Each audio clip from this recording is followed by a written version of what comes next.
little bit, just while I work on things. Cool. All right, there you go, Sean. We are back. We are back. Sorry about that. These things happen, unfortunately, but we are here. Let's give it a moment as people get in with us. Pile on in. Yeah. I don't actually see us live. Do you? No. This is It's waiting. probably going to take a second to come live, but I see it on the dashboard. Oh, see, it's Here we are. scheduled. Yeah, Here I we see are. it. We're back. Okay. All right. Yeah, so let's give it a few moments, let people get back in here. with Don't us. worry. Make a separate We're thumbnail. back. All right. So good thing we were sort of done. We got through most of our X conversation. There was, however, one last thing I wanted to address. Which is these teams, for me, they're very white. I was going to mention that too. Yeah. Yeah. The fake teams, the X-Men teams. Mm-hmm. Oh yeah. Well, even no, I guess there's a little melanin in the actual creative teams. Yeah. So that kind of frustrates me. It just, I don't know. I don't know what you're supposed to do about that. I guess add non-white characters to the teams. But if the creatives, if these are the characters that they chose, and these are the characters they feel they can tell the best stories with, I'm not ever a person who wants inclusion for the sake of it. So if they don't feel like they can tell the right stories with those characters, then it is what it is. But you can't tell a great story with Bishop or Forge being a part of this, or anybody like that. It's hard to swallow. And I mean, like, they made Sync a huge character. Sync. Yeah. Oh. Yep. Yeah. Oh, also, obviously, at the end of the year, we always do our guesses, our predictions, right?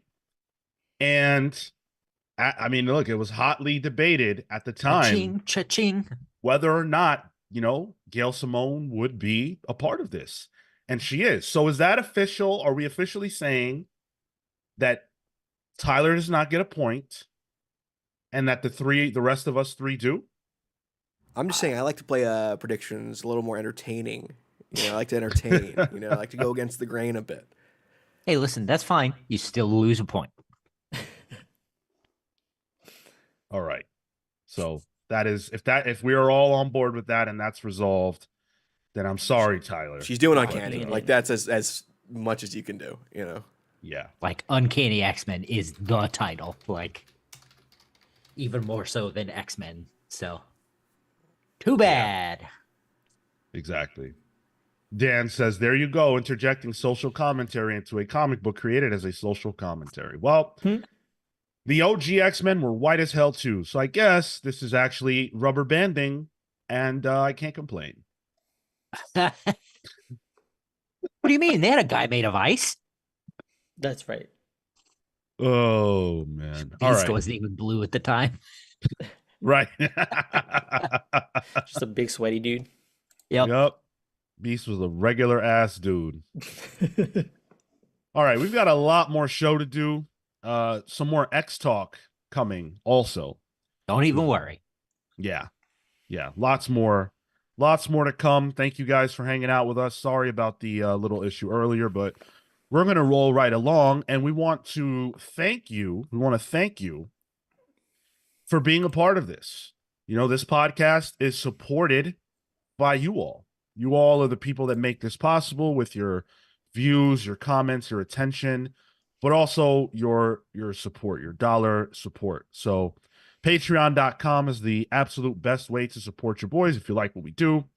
And of course, we like to thank you all and give back to you all. So I want to give a special shout out to the best pals in the universe, Thunderstruck, Rebecca Alejandro, the Hound of Justice, Atomic Hound, Starcross, Catherine Stars, and the Red Spiral, Spiral Storm. Also want to thank the Night Stalker, Harris Dajinski, Brian Demolisher Del Pozo, Catfish the Incorruptible, Momentum Mike Elliott, Dan the Truth Trudeau, Joel Justice, Jalen the Sanguine Sorcerer, Marley Manastorm, Slow Flow Dameron, Amin Almighty Perez, Christian Uncaged Harriet, and Always Laughing. Thank you guys so much for the support. We appreciate you. You too can get a nickname and a shout out on the show by pledging at the I Shall Become a Pal or higher tier. Thank you to everybody who did that. And thank you to everybody who supports us otherwise on Patreon. Channel memberships are open. Super chats are open. If you want to support us on the YouTube side of things, we appreciate everybody that does that. I always love to see the green names and the emojis in the chats whenever you guys throw those out. So thank you. We've got some announcements to make. Mm-hmm. Well, one of them is a re-announcement. Kelly Thompson will be joining us next week. Oh, yeah. Saturday the 23rd, we will be joined by Kelly Thompson, writer of such books as Birds of Prey. Of course, things like Black Widow, The Cull. So we're going to talk to Kelly about all those things. We will also be doing a giveaway for any volume one of Kelly's books. So if you're looking to get into Kelly's work, you definitely want to come hang out with us and try to win that giveaway. All you have to do is leave a comment or a question for Kelly in the live chat, and we will potentially read it. Any comments and questions that get left will be added into a randomizer, and that person will win. And all you have to do to claim your prize is reach out to us on Discord or X, just anywhere you can get us at this point. And Literally we anywhere, will, please. yeah, we literally cannot give you your prize if you don't reach out. It's not possible. I cannot DM you on YouTube, so you have to reach out. On the subject of Birds of Prey, do want to say congratulations to community member Gavin Guidry, who got Big ups. yeah, I would say going from Superman 78 to Birds of Prey is a step up. I would say that. So congratulations. I'm glad that DC sees what we see in you. They see the talent, they see the growth, they see that you're doing your thing. So I can't wait to have that book in my hands. Yeah, man. They see the hustle. Hustle's always appreciated. Hell yeah. So congratulations. The other announcement that we have to make is a bit of a return. It is the return of Geoff Johns. Oh, shit. Geoff Johns will be returning to the show, but not alone. Oh? No, because this time, Geoff Johns will be joined by Jason Fabok, the creative team behind Rook Exodus, the creative team behind Three Jokers will be joining us, not on this podcast necessarily, but they will be joining us for a special conversation on Wednesday, March 27th. So that's going to be a lot of fun. We've never interviewed Jason before. Geoff, we're familiar with him, but we've got a lot to talk about. So hopefully you guys come hang out with us for that. That's going to be a lot of fun. When I talked to Jason at New York Comic Con this year, he's excited about this book. So I think that's going to be infectious. Yeah. Especially a week before Ghost Machine Day. Ghost Machine Day is going to be crazy, man. We're going to have 3 Ghost Machine books to review, so you guys better come prepared. Yeah. Big day. Yep. That's the day we're going to have to work, because that's just 3 Ghost Machine books. Alone, dude. Yeah, exactly.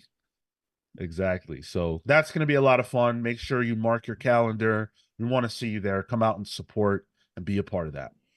Holy crap. Gavin in the chat just said that he's on Birds of Prey for 5 issues too. It's not just I was under the impression it was just a one issue. Congrats, my dude. That's awesome. incredible. Yeah. That really is. Oh man, that's so cool. And dude. your art style, I think, lends itself to that book. Mhm. Mhm. Dude, Gavin, if you manage, I'm not even joking. If you manage to get I don't care if it's Zealot, I don't care if it's Black Canary, I don't care if it's Batgirl. I would love it if it was Big Barda. If you can get, if it was if it's Big Barda, I'm not gonna be able to review that comic book. Cream his jeans. If you can get some short gloves, some half gloves on any one of them, artist of the year. That's And it. I will say, give it to a guy character that's in the book. No, no. I mean that too, maybe, but not for me. If it's for What? me, It could be an awakening. I don't want that. I want Big 2024. Barda. I would argue most Barda. people don't necessarily want it, but Usually comes when you don't expect it. that's right. So to speak. Rami making several requests. Please create that stream. This is in reference to the Geoff Johns, Jason Fabok. Please create that stream as early as possible so we can enable the notification, and please schedule it at the afternoon. Well, it's going to be, I believe it's 6 p.m., right? Yeah. 6 p.m. Eastern. Eastern. So that's the time. Hopefully you can make that. I'm sorry if you can't. And I'm sure Tyler will make sure that the stream is up so you can put your notifications and all that. The 27th. Oh my God, a 1/100 half glove variant Atomic Hound. Yes. Yes. Big Barda. Isn't that an expensive one? I'll buy it. Sean's I about will to buy lose his apartment. I will have to do it, dude. I'll do it. Both he and Bean will have a copy. It'll be the one time Sean wins Sean's stack because he only bought one book. Oh my God. Yeah, man. Aaron Weiss said, need to be true to yourself. Exactly. Exactly. That's what I'm saying. So, I have a weird question for you guys. This is so dumb. All right. Yeah, I like this. This is so dumb. Okay. So, look, this podcast is, as we've said, supported by the audience. And so every now and then, we might sell something. And we do have a merch store. We've got like mugs and all that kind of, all those tchotchkes. But there was a time where people, businesses, companies used to sell ringtones. Remember that? Yeah, Remember yeah. when everybody had some snazzy, silly, dumb ringtone? Sean, I don't Yeah, think Marco yeah. remembers this. I don't think Marco was live for No, this part. definitely. You kidding me? On my fucking flip phone, my Motorola, whatever. Yeah, Daddy Yankee on the ringback tone. Yeah. Yep. So I never messed with ringtones because I didn't get a phone until I was 18, and I just didn't care about it. I thought that was a silly gimmick. But I don't know if you guys remember the days before you could download ringtones, and my mother used to get her phone, her home phone, right, and play a song mad loud, right?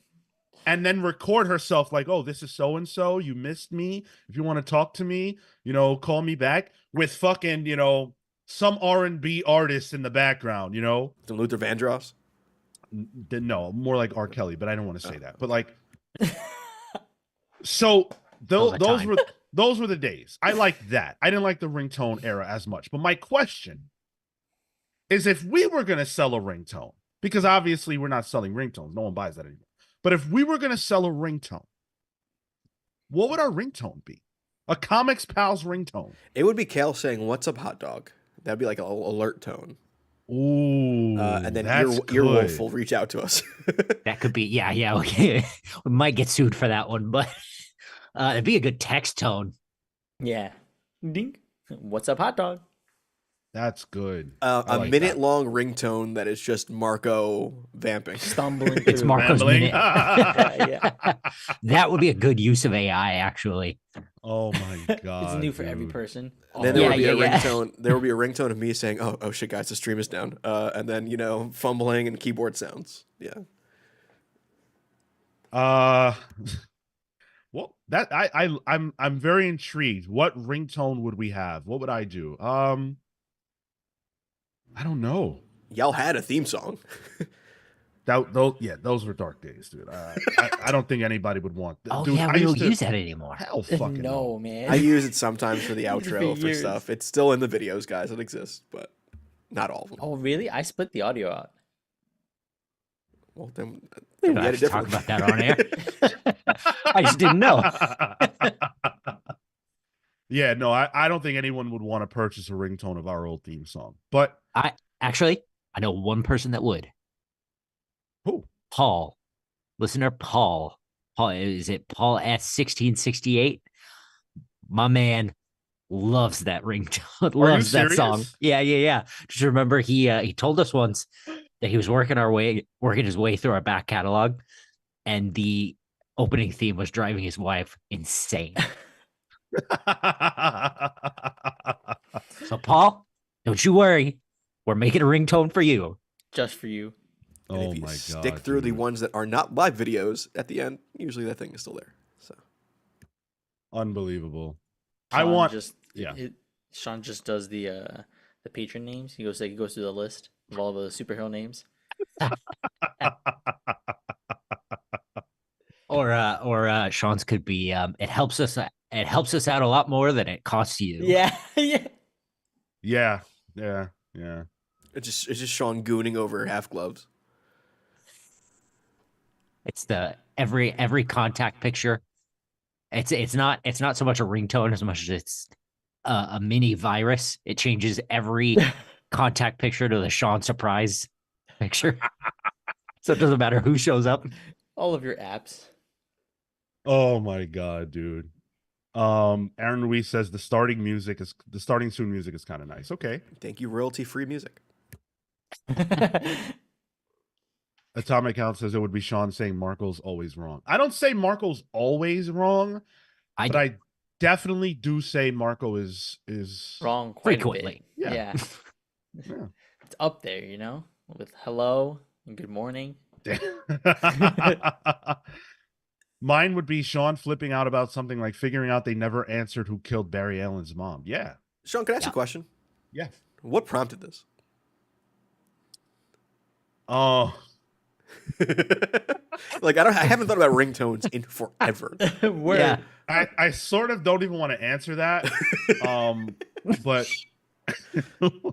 sure, I'll answer that. Did you find a Nextel in a drawer somewhere? Or? No. I was listening to the Howard Stern show, an old episode. And they were discussing ringtones, and there's a ringtone that was very funny. And I was like, well, what would our ringtones be? So the first phone I ever had was a Dark Knight Motorola phone. It was Dark Knight themed, branded. And the ringtone on the phone, anytime someone called me, was the Joker laughing from the movie. Oh my god. Red flag, Sean. Red flag. So it was literally like my phone would ring and it'd be like, Oh. and it was like that until I answered the phone. And so it was insane. Yo. The sweaty scramble to be like, oh. Gavin, the origin is weirder than the question. Dude, with me, it often is, man. It often is. I think my ringtone, and I haven't heard it in years because my phone's been on silent, but I think my ringtone is still an Owl City song. Oh, wow. You like to make yourself believe that planet Earth moves slowly? Yeah. Okay.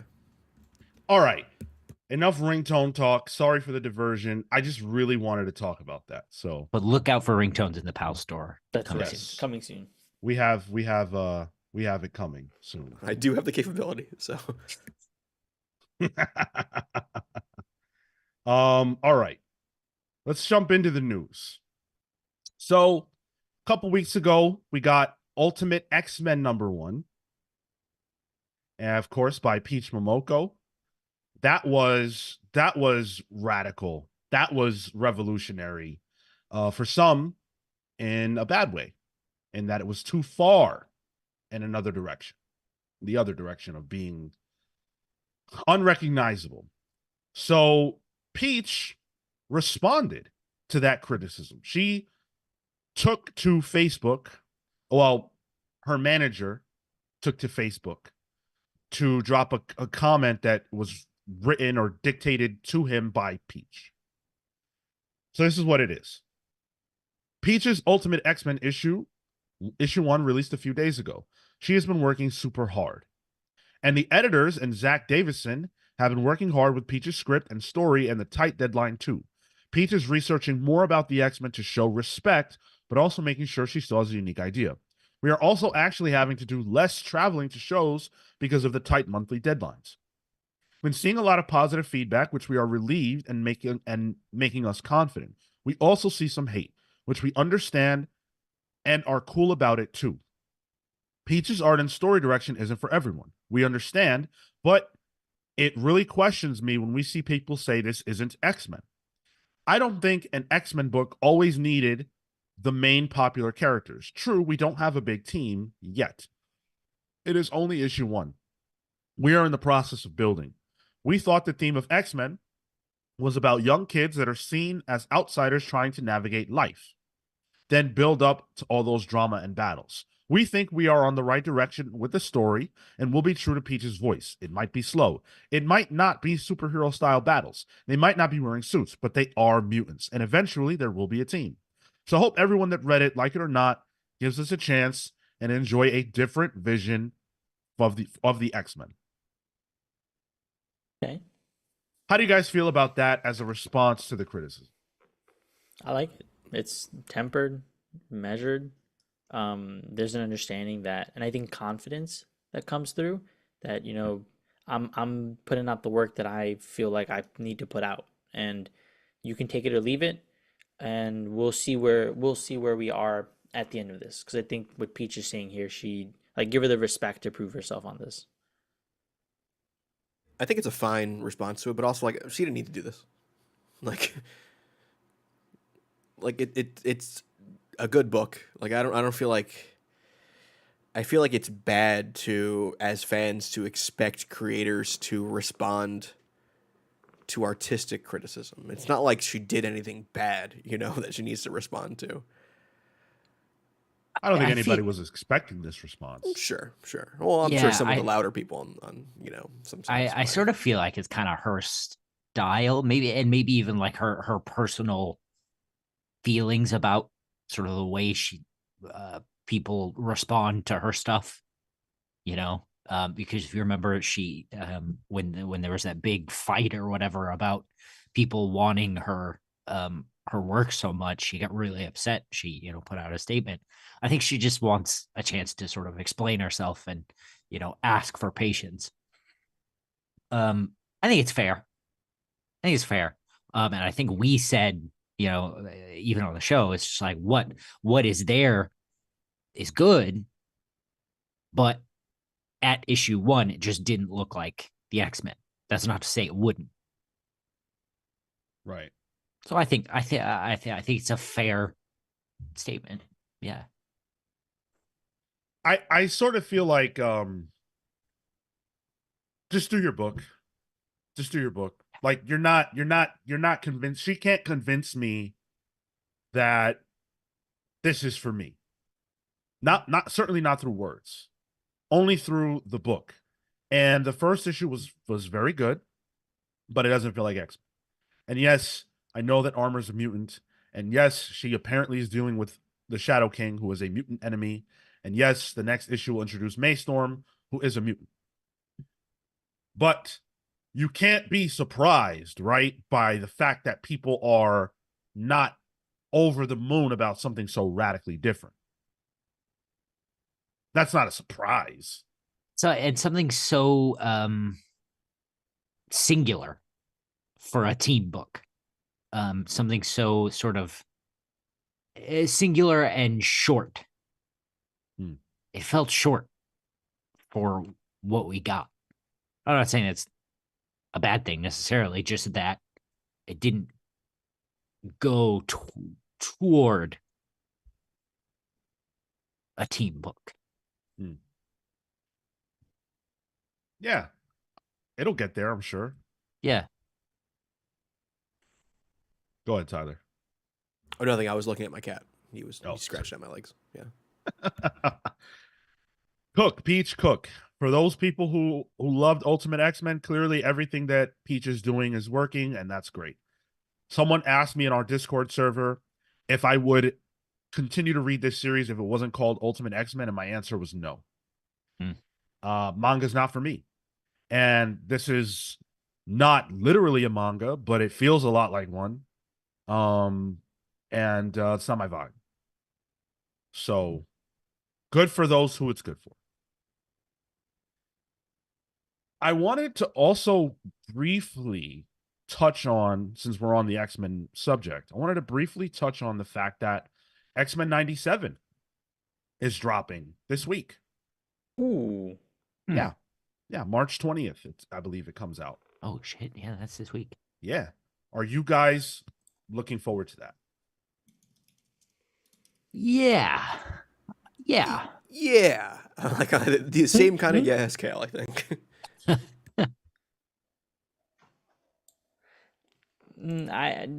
I'm not as big a fan of the OG series, so for me, this never connected. Like this was an X-Men Evolution, cool, but not this stuff. Dude, X-Men, the OG show, that's my favorite, like, of all those shows. I like it more than Batman. I like it more than Spider-Man, all that. I learned a lot from it. It was a very deep show, and that's what I got out of it. And I'm never going to be able to forget Cyclops and Wolverine and Gambit, or whoever was there. I think Gambit was there too, fighting those Sentinels in the dark in the final episode of the first season. And the only light is when the Sentinels are blasting at them and you see the mutants. It's just crazy. I'm looking forward to this because if it's going to follow in the spirit of that show, then I'm sure it'll be great. What's weird is that the creator of it was fired by Marvel this week. Yeah. Now I have a question about this. Was it the creator or was it a creator? So the creator of 97. The showrunner. Yeah. The showrunner and everything of X-Men 97, not of the original animated series. Right. Okay. Right. Okay. And so he apparently worked on the next 2 seasons of this show and was then unceremoniously fired, causing a lot of people to wonder why. But not everybody, because some people weren't surprised. Beau DeMayo, how to talk about this? Beau DeMayo is LGBTQ. I don't know exactly where in that. I believe gay. Yeah, you don't know his flavor. Right. Huh? His flavor of LGBTQ. Yeah. Right. I believe he is gay because there was an allegation where he told an individual, I don't have it in front of me, I didn't plan to talk about this, but where he told an individual that bi people are basically that's not a thing. Yeah. Which is awful. And apparently he had a history of sort of saying flagrant things to people and not being the best, not treating people the best. But Marvel still hired him. What we got from the In Snyder, which is I forgot his full name, but he's a commenter on all this stuff and a scooper and everything. He said that Beau DeMayo's on OnlyFans, and that Beau DeMayo has a page, a creator page on OnlyFans, and that Disney executives found that creepy. There goes Marco looking it up. I'm responding to Gavin. He said that. You said that, Marco went, yo. Word. Let me find out. Your sale? Let me see what's up. Here's the thing, though. He had it before they hired him. Like, it was a known quantity. I think it was on his Twitter page. he had it in 97. If that's why he was fired, that sucks. Yeah. I sort of get it, but it sucks. But I don't think that's why he was fired. No, I think it was something bad because he deactivated everything. Which I believe he's back. He's back on social. Okay, got it. But there's no fucking way that Disney, well, in my opinion, that Disney would fire a guy the week before the show debuts that he worked on. Yeah. If they knew he had an OnlyFans, which there's no way they didn't know, because they do background checks. They're not hiring somebody without knowing who they are. So if they already knew and they let him work and write and do everything up until last week, or rather this week, why would they fire him out of nowhere? I feel like he did something, rubbed people the wrong fucking way, and they said, we just have to do this. This dude is a loose cannon. Yeah, this was the excuse. Normally you would wait till press is done for the show, till it's out, and then you just drop that news on a Friday, Friday afternoon. This was very sudden. So it must have been serious and quick to That was my assuming thinking. something happened. Yeah, I get that. Well, I'm looking forward to the show. Do you guys want to review the 2 episodes that will be released on Pals Pools? I'm down with it. There's good buzz on it, honestly. Yeah. Yeah. It's only 2. Wednesday night. That's what I'll be watching. Nice. And we will be reviewing it then. So Pals Pools, there you go. Come hang out with us and we'll talk some X-Men 97. Moving forward to some old bullshit. Sean, this is what I was referencing earlier. This is the part. Yeah. This is that part of the show. Hope you're strapped in. Yep. Whoa, damn. You and I, man. What is Sorry. happening the last couple of years? I'll let you host. I don't know. No, you're couple good. I'm not. years. It's not a criticism. We're in sync. Backstreet Boys. So at South by Southwest, Marvel, they made all their X-Men announcements. That's all fucking well and good, right? The other announcement they made is a partnership with a company called VeVe. And if it's not called VeVe and it's called VeVe, then it's VeVe, whatever it is. VeVe? VeVe. Ramaswamy?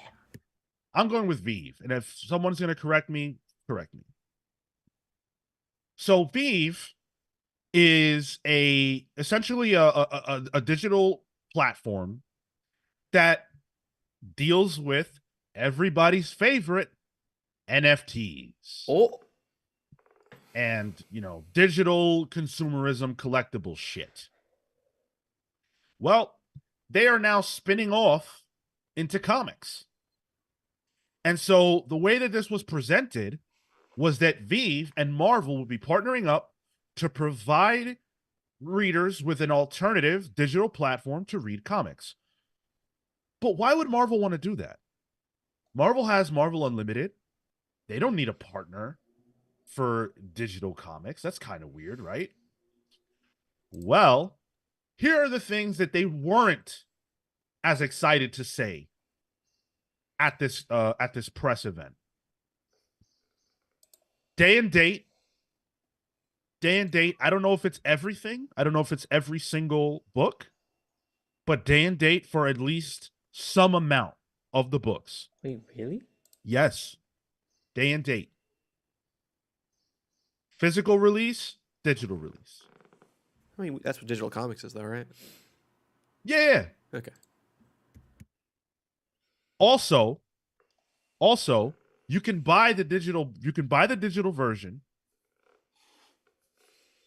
but you can pay double if you want to, and you can get yourself a possible rare version of the cover that's resellable. And that there's a chance for it to roll super rare, like very, very rare, like a very rare variant, which, known by another name, is referred to as gambling. Wait, what? So if you buy a $4.99 comic and you pay double the price, but you're only doing that because there's a possibility that you could win big by getting a rare version of the cover, that's gambling. You're gambling on the possibility that you could get this rare version. That's gotcha games. That's loot boxes. That's gambling. Pokemon cards. Yeah, absolutely. Very similar. I. Go on. You said NFTs, and Marco said, Hold on a second. I'm on the site. I don't know, man. Like I at the very least, the fact that you can get a potential other cover is exciting to me because I can't do that through any other um method. Marco, do you know what a variant is? No, but on digital I can't do that. Yeah, it's called Google Image.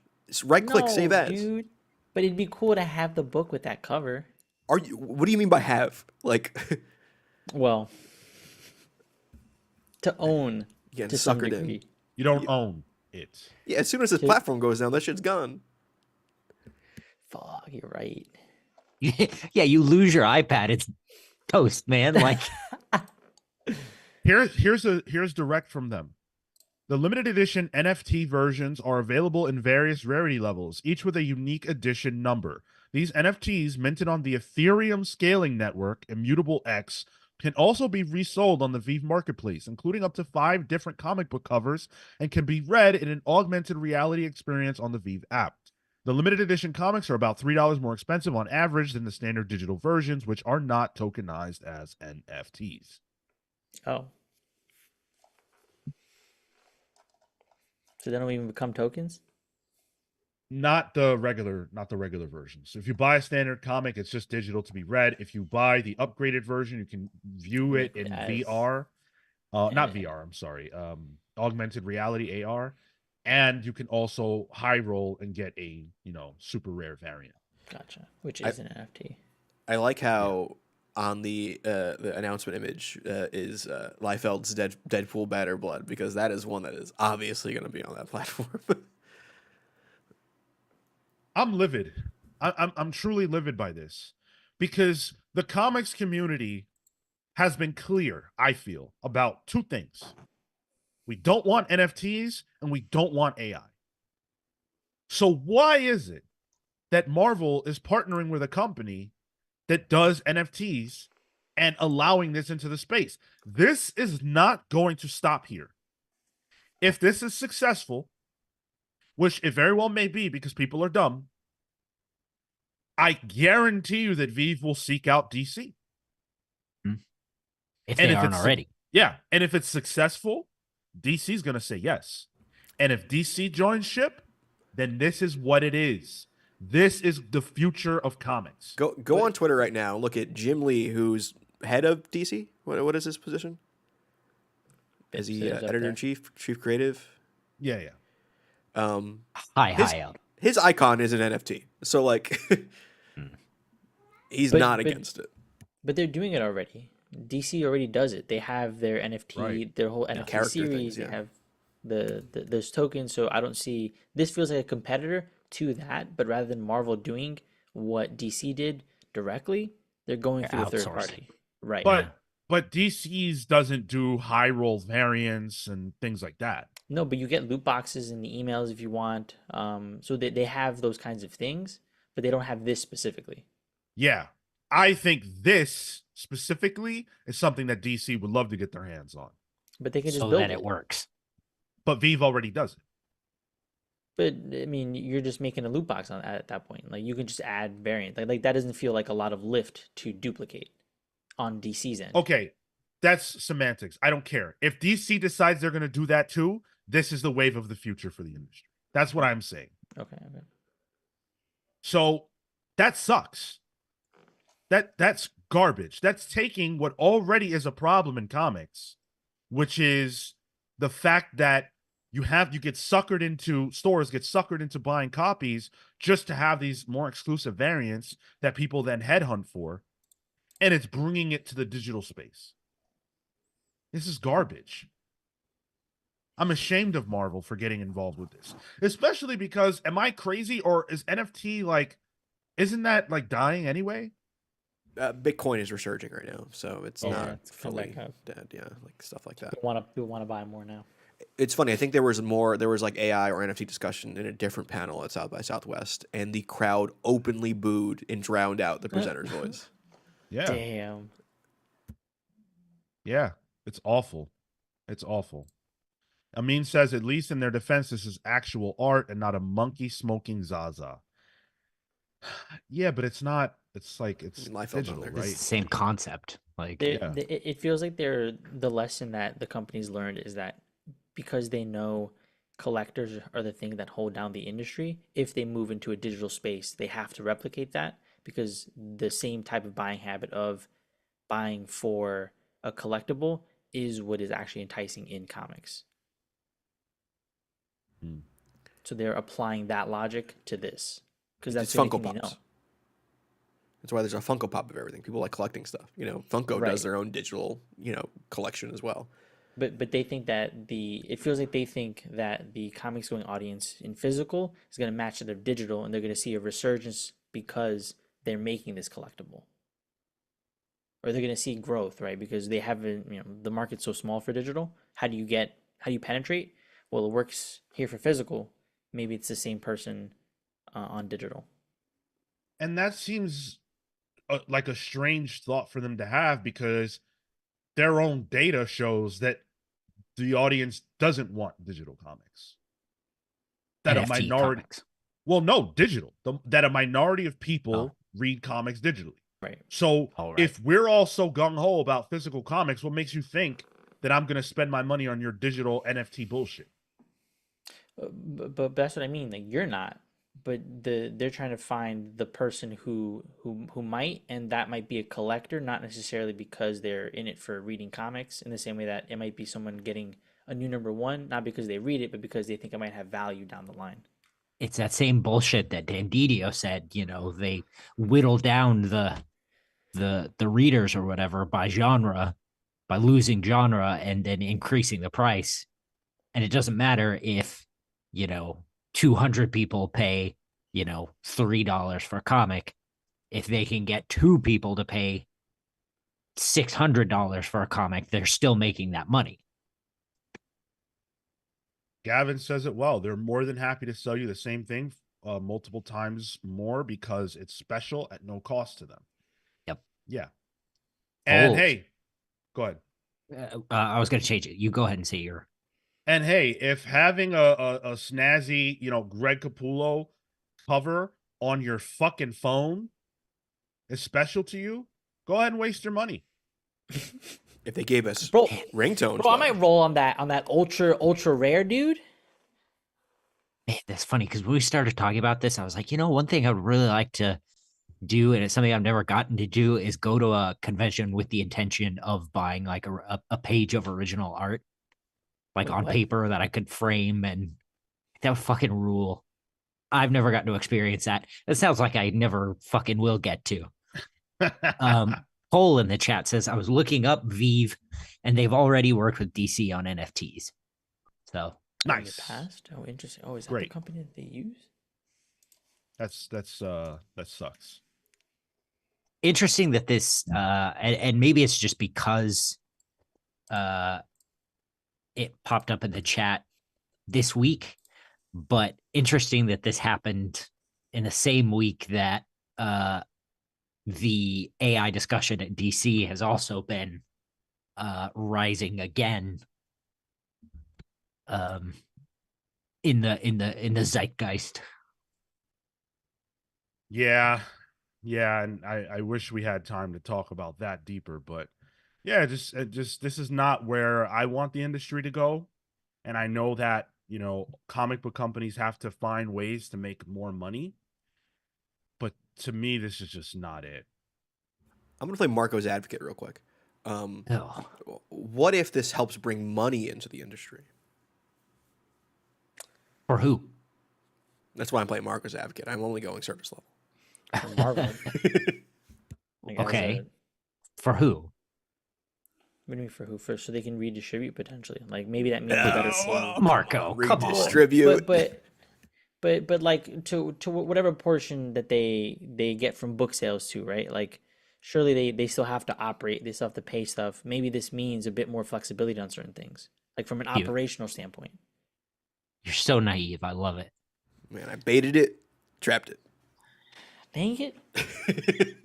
I mean, I don't know. Well, I don't think that's it's sort gonna of work.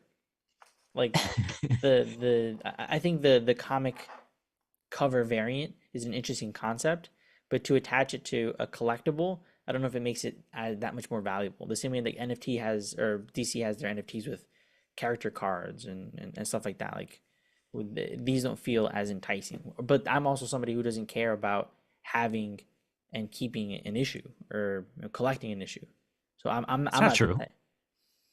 I mean, You have well, a million Swamp Things. well, specifically, right, for like certain things. But I'm How not. much would you pay for a Swamp Thing NFT? I don't know, man. It'd have to be good. It'd have to look good. It'd have to look good. Okay, by Bernie Wrightson. Oh, it's easy money. How much? I feel like 200. Ah, you sucker. So this sort of leads me to a question: is like, will this affect comic book shops? No. Not the same buyer. I feel like this won't be. I feel like this won't be impactful for comic shops because comic readers have made they've made it clear where they stand on digital. And any digital buyer, assuming any digital buyer with a bias against NFTs is already just going to buy it somewhere else anyway, the Marvel app or the DC app or whatever. Or people with a bias will just go there. And that's already going to be such a small portion of that audience. Right. Yeah. Amin says it perfectly. It brings more money, not more readers. So pure speculation. This is the point that people never understand. They never get that. Just because there's more money in the pool does not mean that there are more people in the pool. That's just not the way that works. And that is a problem. This is all smoke and mirror. This is all shell game shit. This is propping up a corpse, for lack of a better phrase. I don't think the comics industry is a corpse. I'm just saying that instead of working toward bringing new people into the fold, whether those new people are out there or not, they're just trying to milk more money out of the people in the community who are actually not that bright. That for some reason look at a Greg Capullo cover on their phone and say, "Oh shit, yeah, I gotta own that cover on my phone." I look at that cover and I go, "Oh shit, yeah, let me download that and I'll just have it as my phone background or some shit for free." Yeah, that's the thing. It's DC telling you, or Marvel telling you, "Oh, if you want this as a special cover, here it is. You just have to pay. This is how you get it." Instead of the person going, "Oh, that's a sweet cover. I'll go here and get it for free and I'll do the thing." Thanks, Deus Ex Macchiato, one of my favorite names in the chat, for the super chat. If DC used NFT money to drop a bag on Jonathan Hickman for Titans or gave better rates to writers artists, I'd see it different. So I think I'm not about NFTs on any level, but literally the only positive that could come out of this or something like this is creators being paid more. The problem is that I have 0.0 confidence that that's what it would actually be used for. So it's a lose for everybody but Marvel and VeVe. And so I say fuck VeVe. And Marvel, this is a huge mistake in my opinion. I don't support this, but and fuck Marvel for dipping their toe, and DC for dipping their toes in. Yeah, it's pretty nasty. And hey, Marco, you too. Damn. Don't Marco blame just me. catches strays. No, these aren't strays. No, he said I'm aiming. I said 1, 2. What comes after 2? 3. All Marco. right. So obviously we're all heated up over that silliness. Let's talk about something a little nicer and brighter. Sony Pictures is bringing all of the live-action Spider-Man movies back to theaters. Ooh. Yes. Each one will have a week in theaters from April 15th to June 10th. Every single one, all 8 from Spider-Man 1 to No Way Home will be released. And this is something that's available through Cinemark. I'm not even sure if it's available through any other cinema chain. But I am hyped for this. It's cool. That stuff's cool. I need to see Spider-Man 1 in theaters again, dude. Do we know? Should we go? And it's on IMAX, right? There's no IMAX release for these? Not to my knowledge. Does Cinemark do 40X? I don't know. I don't go to Cinemark. I go to AMC. Yeah, I'm not. It's all right. Wait, I'll be honest. I'm more excited for the Shrek 2 re-release that's coming out as well, or Phantom Menace. That's also happening this year. They're doing a lot of that lately. Movie theaters are doing a lot of re-releasing. I'm bummed because I missed the Matrix relaunch that just happened. I tried to get seats. I couldn't. I missed Ex Machina. I tried to get seats for that. I couldn't. I was livid. I'm still trying to get my fucking seats for Doom 2. And I'm so mad that I can't see that movie yet. This week, booked. Next week, booked. What am I supposed to do? I hear checking same day. Checking same day is the way to go because people they'll get rid of their tickets.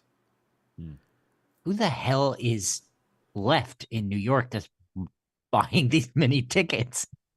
Apparently, a lot of people, man. They got to stop. I want to go to the theaters. You gotta stop. A24 is doing re-releases of Ex Machina and IMAX, so that might be something you could look forward to. I just said I Is tried. that what you're Try trying it, for? try Oh it, shit! yeah. Okay, never mind. All right. So, of these 8 movies, which one would you most want to go back and watch in theaters? Amazing Spider-Man 2. Fuck you.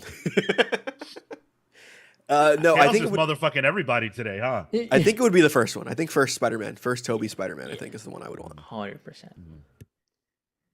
Yeah. I haven't seen the second of Amazing Spider-Man. Don't waste your time. I think the ones I'm the most excited for are 1, 2, and Amazing 1. Yo, I have to see Spider-Man 3 again in theaters. Have to. That I don't care what anybody says about that movie. The experience that I had in theaters for that was one of the most enjoyable ever.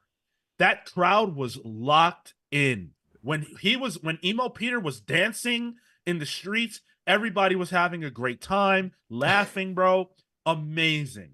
Do you fear redoing that experience might diminish your memory of it? Hell no. You know why? All Because right. the exact same thing is going to happen again.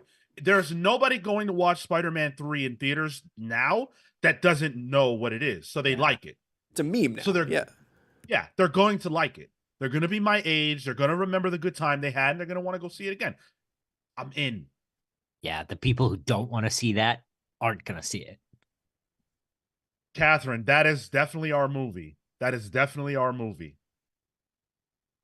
Yeah, Wow. I want to do that. That's wild to me, Sean, that's the part of the movie experience that you enjoy. The crowd? The Or- crowd. Oh Well, no, it's not- I'm not it's- against Sean on that one. Yeah. It's not the only thing, obviously, but I love being in a crowd. I love seeing other people's reactions to things. Dude, I wish I could see everybody that's watching this right now. I wish I could see their reaction to us.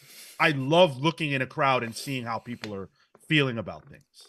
I don't like China. loud crowds, but there's sometimes like an aura or like just everyone reacting at the same time. I don't like, the George Costanza. That's gotta hurt. Like, don't talk during a movie. Oh, yeah. But reactions and stuff, I'm fine with. Yeah. And you said all 9 movies, so that includes 8. Oh, 8. Because ASM didn't get a third. That's why. Right. Okay. I'm going to try for one of these. Yeah. Definitely number 1. Definitely number 2 of the Tobey Maguire stuff. That Doc Ock Peter fight on the Yeah, fucking bro. train, bro. Yeah, Oh, so hot. Yeah. Just Oh, I thought you hot, meant dude. No Way Home. no. I like that movie a lot, but no. Yeah, I saw No Way Home in 4DX. Do not recommend. Man. Tom Holland sucks. Like, What? Ooh, what? No. The yeah, first- he does. How dare. Damn, I wish it would have done since they had the room for the 9th, put like Civil War out there, the first of Spider-Man, first appearance. That's the one Sony doesn't have the rights to. I know what I'm saying. I wish.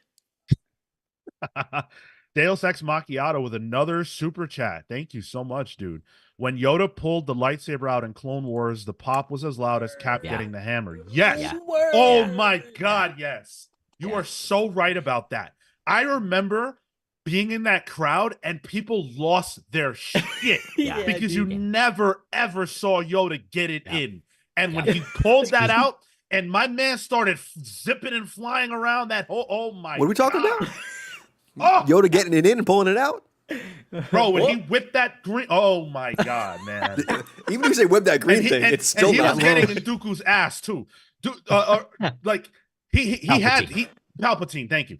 Palpatine had to get away from Yoda because Yoda was a savage. That's one of my favorite fights in Star Wars history. Yeah. One of two. Dooku. Yoda versus Palpatine Oh, in the. Man. in the third one. Revenge, yeah. Oh, I see. Oh, not even the first Yeah, one. Revenge. Oh, okay. And that entire climax too is absolutely, like, for me, makes up for the entire prequels. The Obi-Wan and Anakin fight, the Yeah, Yoda and hell yeah. Palpatine fight, like I all of even that. like weird reactions to stuff. Like I just saw Love Lies Bleeding last night. And spoiler, the end of the movie is very strange. And there was like just a general like, what the fuck, that like the entire 20-person audience had. I love going to the movies, guys. Yeah. We'll plan it, dude. I would like to do that. That'd be fun. I'm gonna be late, so We'll save a seat. say me and I'll see. Yeah, yeah. I'll make sure there's a Spider-Man popcorn bucket for you. Oh, nice. That Dr. Pepper. Full of web fluid. Ooh. Yikes. Now, Ooh. you should have stopped yourself that one. I don't know why I went there. See, Gavin said this conversation isn't getting any better, and Cale, Better change it. well, I will do that now. Speaking of movies, DC has announced a new film. Well, I guess I don't know if it's officially announced by DC, but it's announced by the Hollywood Reporter, confirmed by them, that a Teen Titans film, a live-action Teen Titans film, is officially in the works. Let's go. It is being it's being written by Anna Noguera, who did the script for Supergirl, Woman of Tomorrow. And that's really all we know, as far as I'm aware. A weird way to sell it because the Supergirl hasn't come out yet, so we don't know. Because That this seems like isn't faith in her, though. DC's. Yeah, this isn't DC's announcement of this. Yeah, So, sure. Teen Titans, let's go. Yeah, we need Thi- that. Let's go. This is We the need way that. to go. Like this should be. I think this is a smarter move than Justice League. Yeah. I wonder if this will be similar to the Titans book that reintroduced Rebirth, not in like concept or whatever, but in like feeling. Like this is the thing that brings the heart of the DCU. You know, like we all know we need the Superman movie, but like if you can give me a film with Robin and Kid Flash and, you know, Starfire next to each other or whatever, like that's how we'll know this is gonna work. And not to mention, it's a well-established property at this point. Like there are multiple generations of people who know who the Teen Titans are, with Teen Titans Go, and then like Teen them. Titans. Yeah, Yeah. and it's been genuinely like well regarded critically as well. Even Young Justice. Yeah. So I think it's a well-known property. It's young actors, which then you can get for multiple movies because they're young. You can hire no names or uppercomers for this, and it's just like good superheroes. And I think some of these are spin-offable too. Like there is potential for, you know, a Raven Beast Boy movie. There's potential for a Cyborg movie. Maybe not a Cyborg comic, but maybe a Cyborg movie. Red X. I think there's potential for these characters to spin off as well, and throw Blue Beetle in here. You know, whatever. I think also with this announcement, right, if this is thrown into the mix, this also continues that sort of not levity that's in this new universe, but it doesn't feel as gloomy and as dark. This feels grounded, and Yeah. so or the Titans can be grounded, and so that adds an element to the whole stack of movies that have been announced so far. Question. How is this going to work as far as Nightwing is concerned? Because we know that Batman Brave and the Bold will feature Damian Wayne as Robin. So if this is the Teen Titans and Nightwing is on it, then that means that Dick Grayson is a teenager. And also means that not only is he a teenager, but Batman has a child, Damian, who's maybe not quite a teenager yet in the films, but certainly is getting there. Is this going to be Nightwing? Is he not going to be involved? Is it Tim maybe? Or does DC just not give a shit about all that? I think it's a little too early in the plans. Like this feels like a Titans movie to me.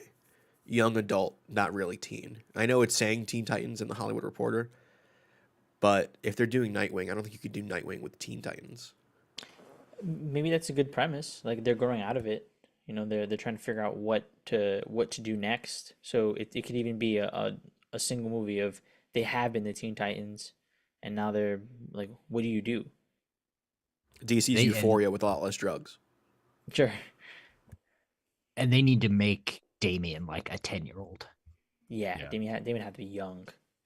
And so you'd have to have him be Robin, and I don't think he could lead the Teen Titans. So, I don't even think I'm even saying that outside of the Teen Titan conversation. We need to see a kid Robin. Like, yeah, definitely. Cole says, I bet Damian will probably lead after they introduce him in Brave and the Bold. I can see that. But it depends on how old Damian is. I'm with the guys though. I'd rather see a younger Damian who's with Batman, and that's it. I just have one request for this movie. So similar to how the MCU is doing an orchestral version of the X-Men 97 theme to like signal mutants in the MCU. If they do an orchestral version of like was it Hi Hi Puffy Amayumi's theme? Yo, that'd be rad. Oh man, Bing, that'd be so good from the cartoon. Yeah. Real question: will Wally West be in the Titans, or is Gunn afraid of using a speedster as the Flush? After the flush. After the Flush. Sorry. That's a mean. No, of course he'll be in it. I think it's got to be Wally though. I think they might be afraid of Barry, but I think they can do Wally. Why would Barry be in the Teen Titans? Was he in that? Well, I mean, I'm using Barry as a Flash. Like that's why I think it would be Wally as a Flash. Oh. I don't feel like there's any like backlash against the Flash as a character. I think audiences recognize that movie for what it was and they saw through it. I think if you were to put the Flash out, if you put another Flash movie out in a few years, it'll be fine. If it's a good movie, that's fine. And this definitely needs Wally West on the team, 100%. If for no other reason than to redeem the Flush. Fuck that. I want to see some real speedster stuff. Yeah.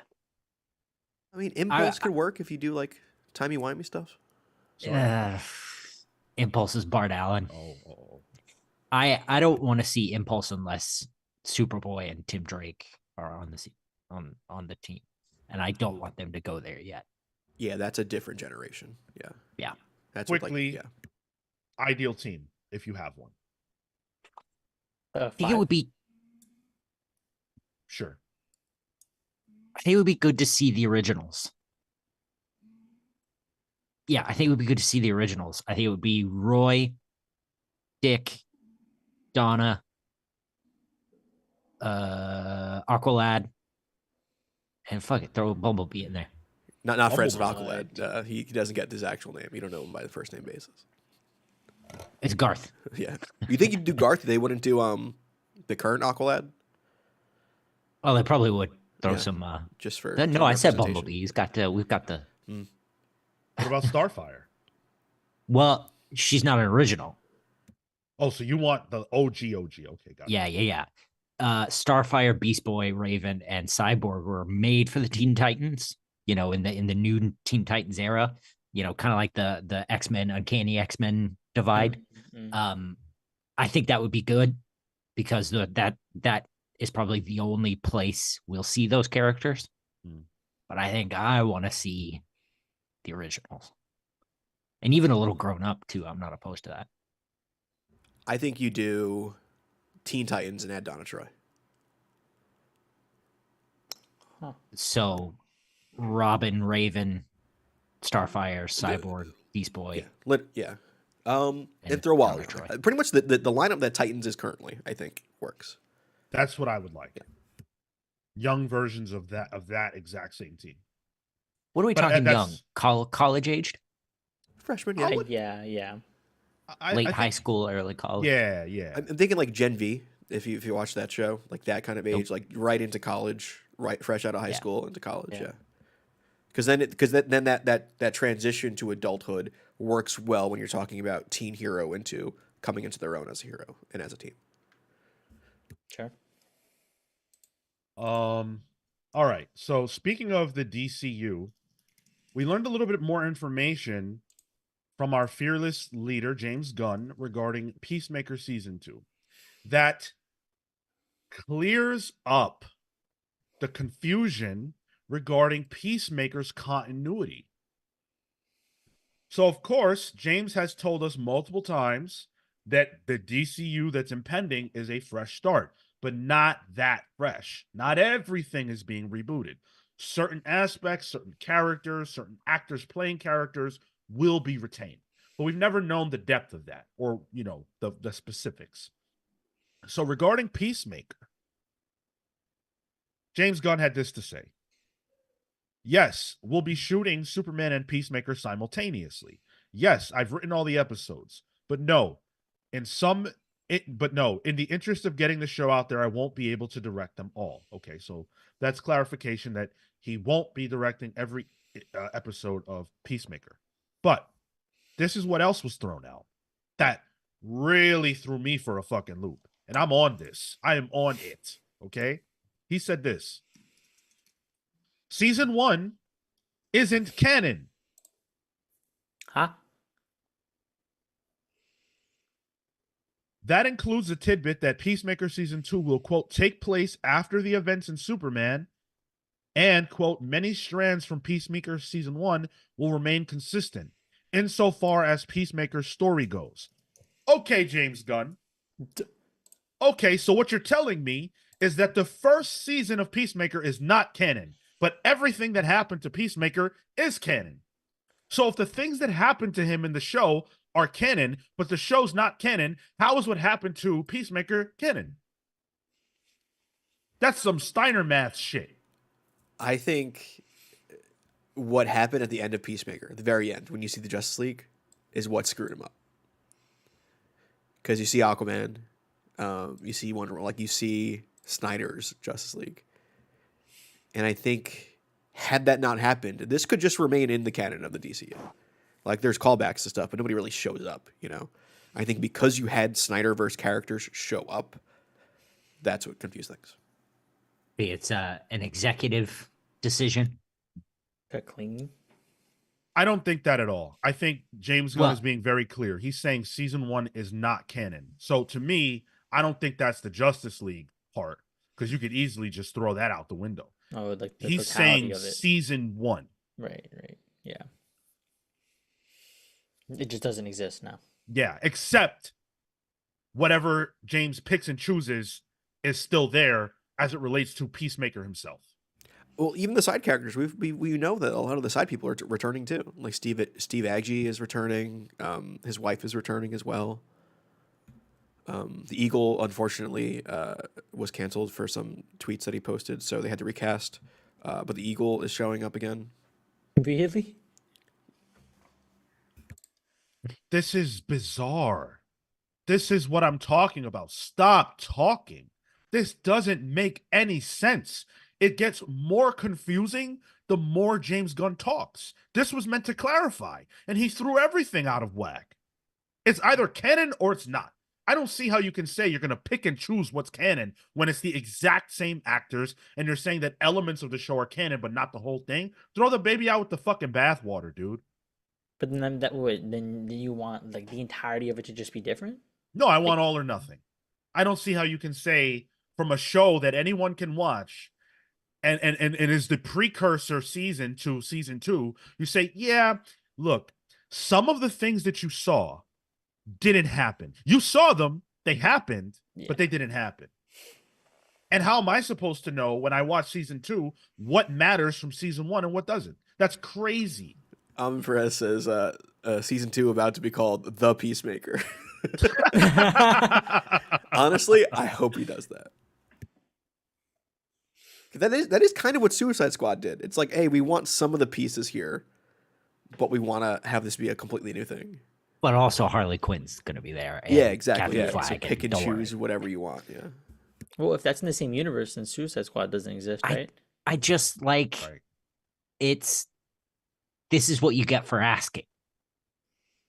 Like, But nobody asked. Plenty of people what do you ask. mean? People are always asking. What are you talking like, about? We've know- asked. Yeah. But you know what the problem is? There is a way to do this that doesn't increase the level of confusion if you feel like you have to talk. But to me, James Gunn is suffering from the same problem that the DC comics suffer from, which is over-explaining shit that doesn't need to be explained. You're the creator. If you don't want to address things from the first season, just don't address them. You don't have to say it's not canon. Yeah, remember, like, how many times did we go back to the docks in The Wire after the season 2? Like, not often. Right. Like, the Suicide Squad is in the same universe as the OG Suicide Squad. But James Gunn chose what he wanted to utilize and left by the wayside what he didn't. But it's not inconsistent with what came before. You got to just do it. You know, like, Just do it. Yeah. It's just, I don't know. It's just bizarre to me that this guy, who clearly is a genius when it comes to this stuff, just doesn't get that. Like, just don't say anything. Whatever. Keep it in the pocket. Yeah. It eliminates all confusion. Oh my goodness. Gavin says, don't overthink it and go with it. That's what I wish James Gunn would do. He's very active. I think he's talking to you. I know who he's talking to. I'm saying I wish James Gunn would do that. James Gunn was even responding to that tweet, that Threads post that Dan Slott posted about Ewing and Ewing. He's active, that guy. Right. Yeah. Let's hit a couple of comments. Sequential Geek, hello, welcome. Says, just checking it out. About to go to the comic shop. Hope you enjoy that trip. Good to see you in the chat. Haven't seen your name here before. Feet Waver says, was Peacemaker the best superhero show ever though? Can we think of any better? I like Daredevil more. Oh, season 1? I think The Boys is also a good one. Yeah. I couldn't watch it, so I don't have common writers out there, so any random episode of Ultraman. Also, to be honest, I like Miss Marvel more. Ooh. Underrated. I was hot on that show. Yeah. Dan says, yeah. did Marco just say, really? I did. Marco. I had to make sure, man. You know, it sucks when they go after these actors, you know? Yeah. All right, let's move forward. Let's get into the last bit of news today. This is something that I think a lot of people have been waiting for a long time, and it has finally happened. DC Pride 2024 has been announced and solicited and teased, and there are a lot of great creators involved in it. We don't have time to go through absolutely everybody or everything. There is one thing here, though, that is huge that we have to talk about, which is the fact that none other than Al Ewing is making his DC debut in this issue of DC Pride 2024. And he's going to tell a Blue Starman story. It sounds like it's going to be Blue Starman kind of like traveling across the universe and encountering different people and different, environments and things like that. And he's gonna go to like the Oblivion Bar, the Phantom Zone, New Genesis, all kinds of places. And that's the story that Al's gonna tell. What's interesting, I never heard of Blue Starman before. But Blue Starman was created by Jerry Conway in 1976, and he is a gay character. He is a gay man. It took a while for them to be able to say that openly in the book, similar to how it took forever to say Magneto was Jewish, but they were able to get to that point. James Robinson did that 13 years ago in a story that confirmed this. And then he returned in Justice League Cry for Justice. This is not a character that I can think of ever having seen before, but I love this for Al Ewing. I appreciate the fact that he's dipping his toe into the water a little bit. He's going to tell whatever Blue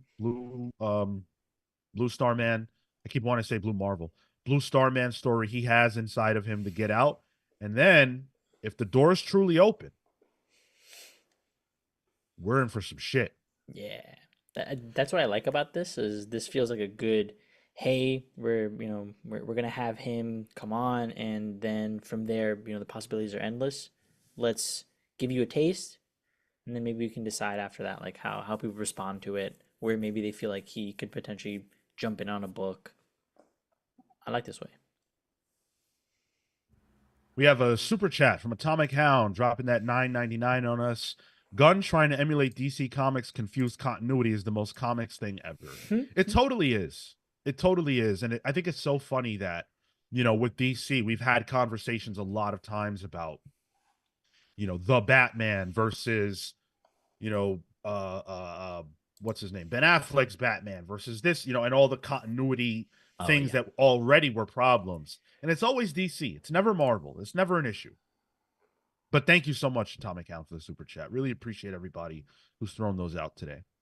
Blue Starman was one of those characters that was introduced in those first issue specials that Tom King is handling in Danger Street currently. Well, it just ended.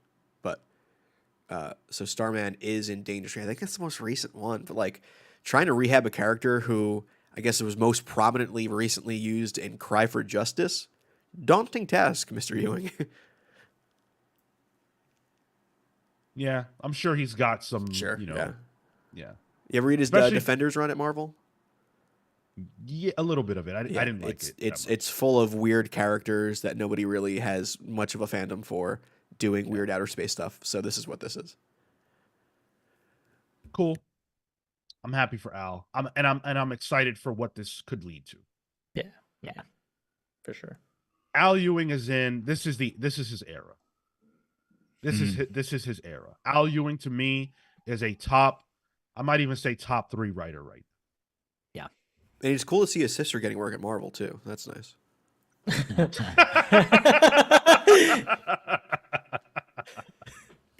Nepotism. Got to work it. Got to work it where you can. Real quick, one title you want to see Al on at DC. Quick. Justice League Dark. Legion. Yeah, Shade the Changing Man. Oh, that's a good one. Yeah. Oh, wait. Ragman. Oh, nice. That's for you, Dan. Nobody likes Do I have to be the lame one? Do I always have to be the Batman? Listen, you got basic ass bitch taste. That's what it is. Yeah, give me Al on Justice League. Oh, okay. That's what I want. Handles a team. You can handle a team well. Yeah. The B team in the DC universe? But Titans are obviously the A team. Fee Waiver killed me earlier. He said the Titans movie was going to be 2 hours of them putting out forest fires. They're going to go to Borneo and put some fires out for 2 hours. I'm going to be sleeping with my head in the popcorn bucket. Oh, Easy boy. Issue says Etrigan. Ooh. That'd be cool. Chad Crowder says Legion. Cole says Wonder Woman. All good options. I could see Al on Wonder Woman, actually. Yeah. Swamp Thing?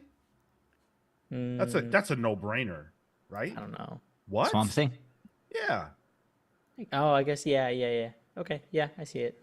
Forgot about Nice House. That wasn't him. Nice House? Nope. That was Try again. Tiny. Oh, it's Tiny. Whoa! Did your brain just break? Wrong person. And can I also point out that Nice House is a DC comic book? Yep. I was just gonna let it slide. I was just gonna let it go. How could you? That's part of the show. We gotta get Marco for that shit. Totally all wrong right. person.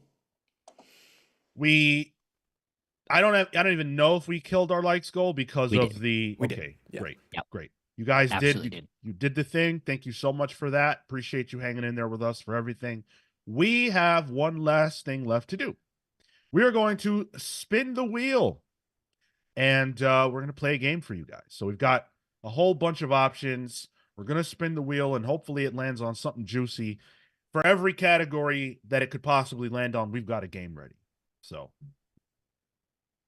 let's see. All right, let's spin this bad boy. What do we get? Spin the wheel.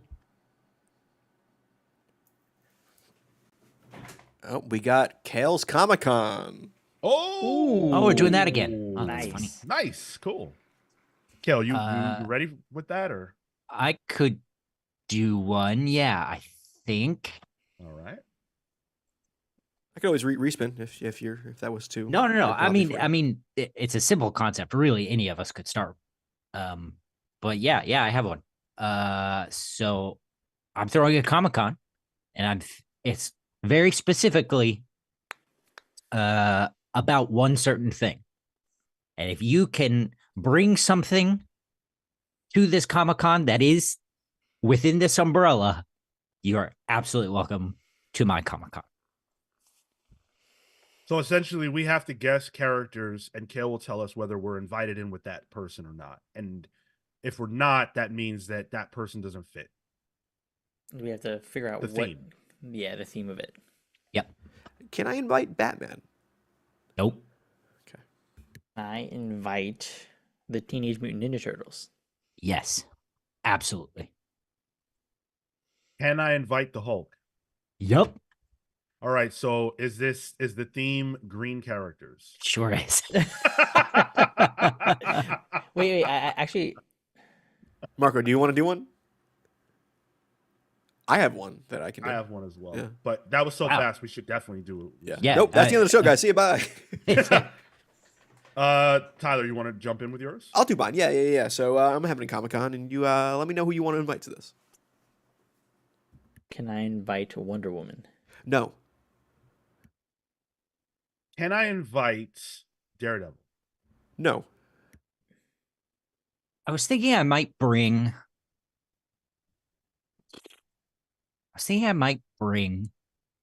Kermit the Frog. Yes. Yeah. He's allowed. Oh fuck. I don't know. I mean, I was thinking comic book characters, but yeah, he There's a would Muppets fit. comic. He would fit. Can I bring Swamp Thing? Hell no. No, definitely not. Very interesting. Can I bring what's that thing called? Shit. Kitty Pryde has a companion. What's that called? Lockheed. Lockheed, thank you. Can I bring Lockheed? You know what? Sure. Bit of a stretch, but sure. Could I bring the Wendigo? No. You know what? Maybe. Again, another stretch. Maybe. Maybe. He's a little chaotic. Yes or no? Yes. But give him some downers beforehand. Okay. Right. Can I bring Moon Girl and Devil Dinosaur? You could bring one of them. The Devil Dinosaur. Is this characters, I guess, that are animals? Yeah, it is. Yeah. Nice. Yeah, nice. I was gonna just guess that when I said Lockheed because that's obviously what I was thinking, but Yeah. I was Wait, gonna you go wanted to for go like a little I was bit thinking further. more like Yeah. anthropomorphic animals. I was thinking Usagi Yojimbo, turtles, Oh, yeah, sure. Captain Carrot, but it wasn't going there, and I guess animals made more sense. So all right. Marco, you got one? You got a Comic-Con you want to throw? I do. Yeah. Okay. Okay, go for it. Can Wonder Woman come with me? Would Yes. Wonder Woman come with you? Damn. Got him. Yes. Yes. Sorry, what was the answer, Marco? Yes. Can I bring Swamp Thing, Marco? Yes. Okay. Is the theme DC characters? No. Okay, good. Oh, okay. I just wanted to get that out the way. Yeah, I know. Could I bring Swamp Thing and Wonder Woman? Could I bring I bring Hercules? Ooh. The Marvel one. No. Interesting. Marco, can I bring a couple people real quick? Can I bring the Justice League Dark? No. Okay. Swamp Thing's on that. But not mutually exclusive to what's going on. So Right. Okay. Can I bring with me Captain America? No. Okay.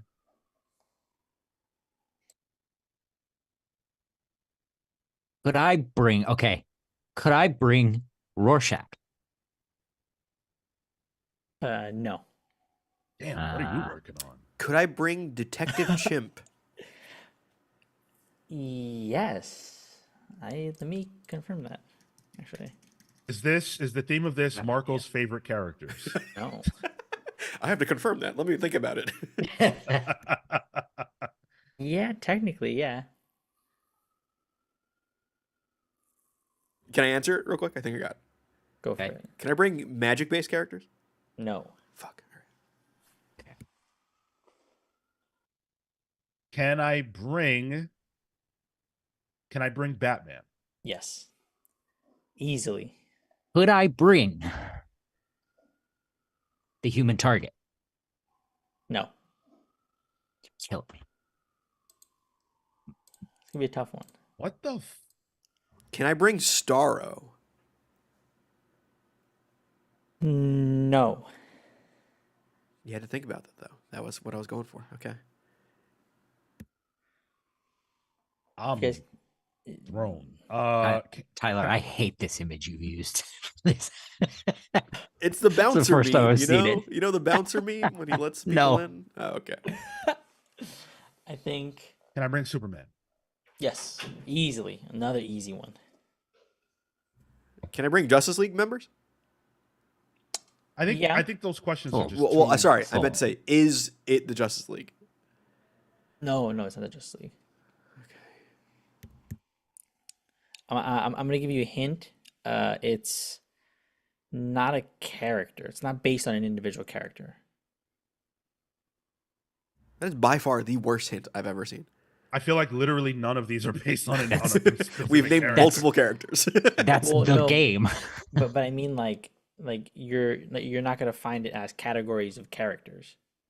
Like Right.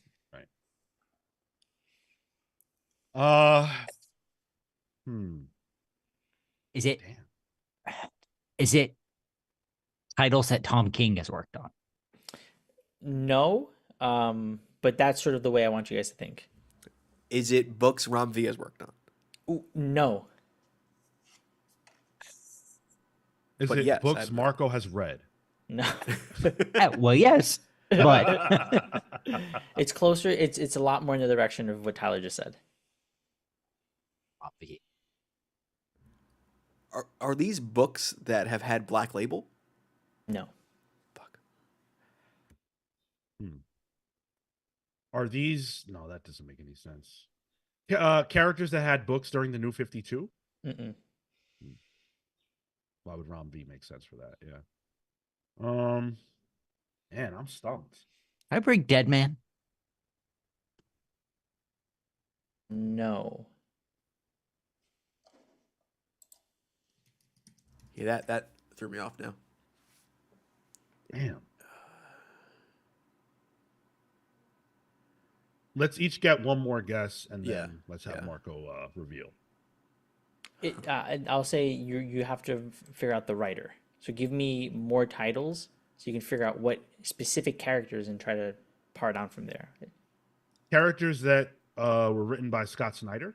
No.